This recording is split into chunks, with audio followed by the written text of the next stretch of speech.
સમાચાર છોટાઉદેપુરથી પ્રાપ્ત થઈ રહ્યા છે, જ્યાંથી નકલી આઈટી ઓફિસર ઝડપાયો છે, જેને ખટાશના ફતેસિંહ રાઠવાના ઘરે કરી હતી નકલી રેડ।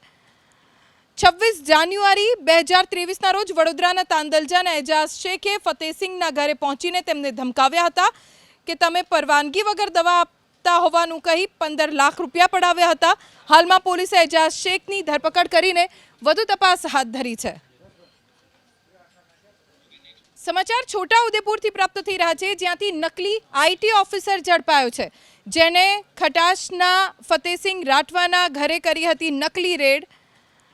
26 જાન્યુઆરી 2023ના રોજ વડોદરાના તાંદલજાના એજાઝ શેખે ફતેસિંહના ઘરે પહોંચીને તેમને ધમકાવ્યા હતા કે તમે પરવાનગી વગર દવા આપતા હોવાનું કહી 15 લાખ રૂપિયા પડાવ્યા હતા।